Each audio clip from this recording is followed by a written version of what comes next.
Now, there is a book out there by N.T. Wright called The Resurrection of the Son of God. Now, that may sound like a very interesting title. It's an 890-page thick scholarly work. So, if you want some light reading, you might want to pick this up. I mean, at the very least, you'll get some exercise for your arms. It'll be a workout. Or you could just read the Gospels. Either way, whatever. But in that book, Wright makes a really strong case that the gospel narrative, particularly Matthew, Luke, and John, that talk about Jesus' resurrection, all of these appearances and interactions that he had with his disciples after his resurrection, don't fit the form of myth or legend.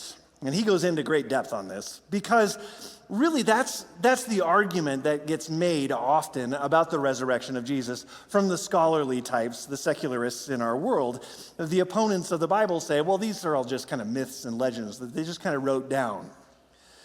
Those that deny the resurrection will tell you that this was something that was made up later by the disciples to try to convince people to join their religion. But N.T. Wright says, not so fast. That's not at all likely, as a matter of fact. And one argument out of the many that he lays out in this book, 890 pages worth of these arguments, is that there are too many details for this to be made up. And all of these details just don't fit the genre, the ancient genre of myth and legend that we see in the ancient literature. And now, there were quite a few examples of myth and legend in the ancient literature. But N.T. Wright points out in the Gospel of John, in John 21, when the disciples brought in the fish, John says there are 153 fish. To which I ask, why are there 153 fish? Now, some people have said, well, since this is a legend, the number must have been symbolic. But people have been trying for centuries to find some sort of symbolism for this number, but they can't. 12, 10, 7, those are symbolic numbers.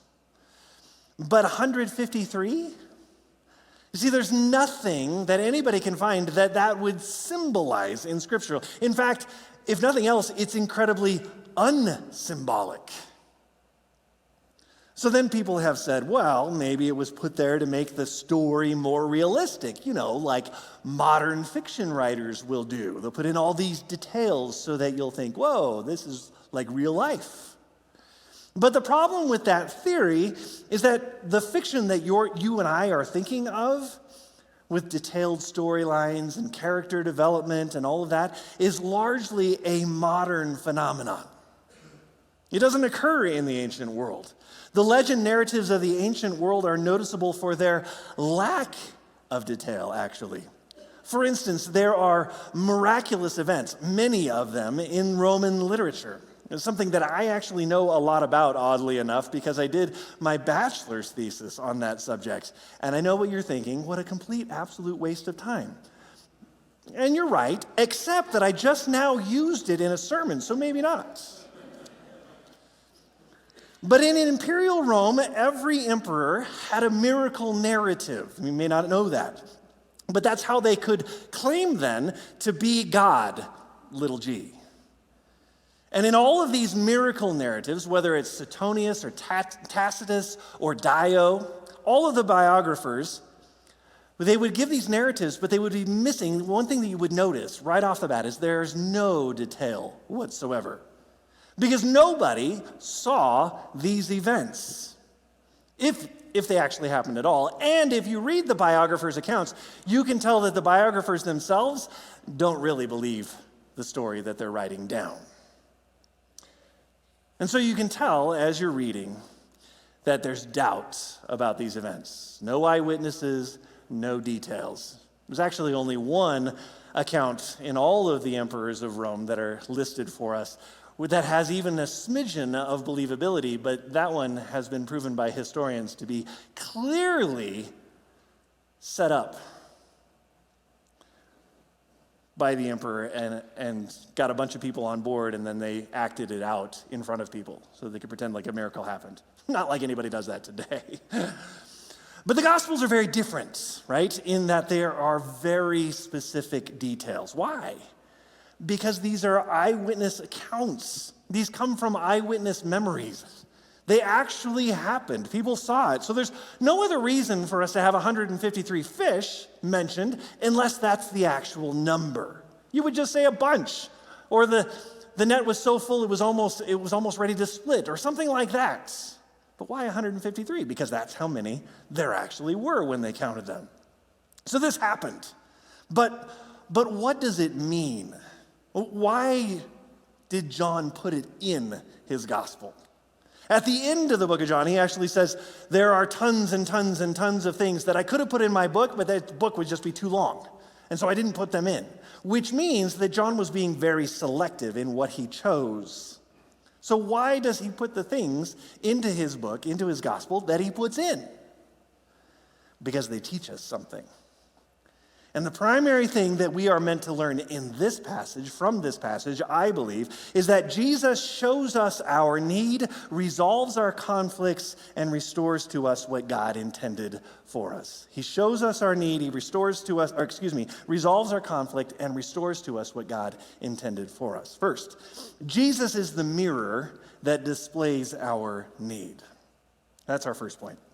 Let's actually look at John 21 and go back to the very beginning of John 21, and we'll also just sort of pick this apart so that you can see what's happening.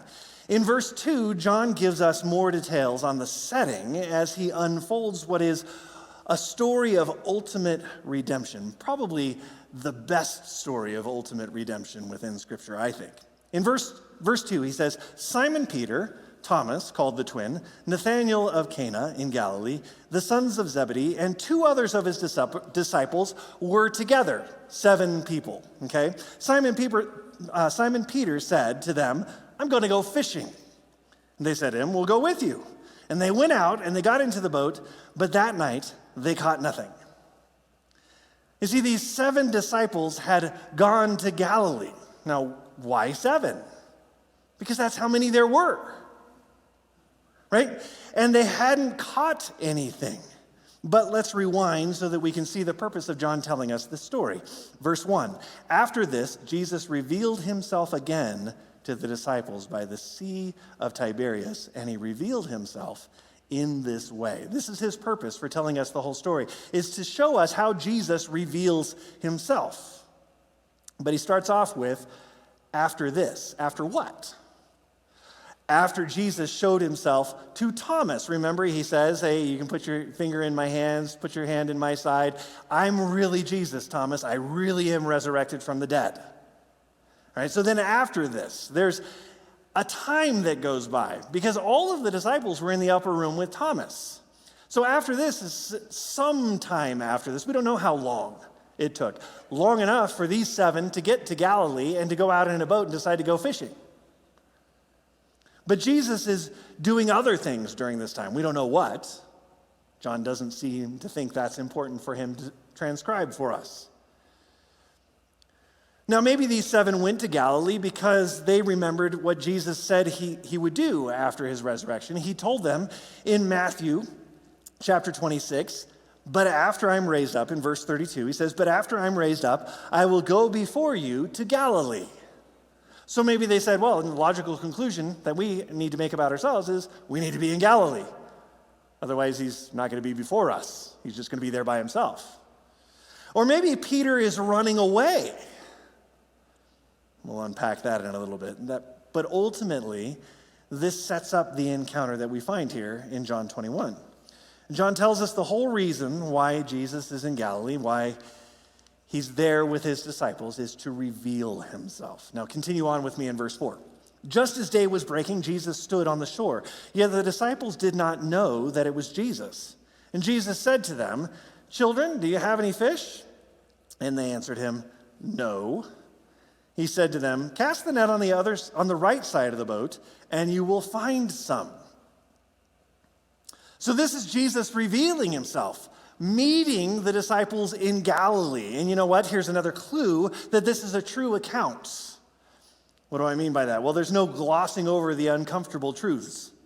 Jesus is talking to them from shore, and none of them guesses that it's Jesus. They just spent 3 years with him, and they can't recognize Jesus on the shore talking to them? Now, have you ever noticed that the only time we tell uncomfortable truths about ourselves is if we're trying to make ourselves the butt of a joke? Maybe this is a joke. Where's the punchline? Maybe it's not a humorous interlude after all. Maybe the reason why it's told this way is because that's the way it actually happened. So they cast the net in, and there's this enormous number of fish that we already gone into. And so that's it, right? That's the story. That's how Jesus reveals himself. Now, this isn't the first time that this has happened. This has happened before. In Luke chapter 5, the same thing happened, which resulted in the calling of Peter.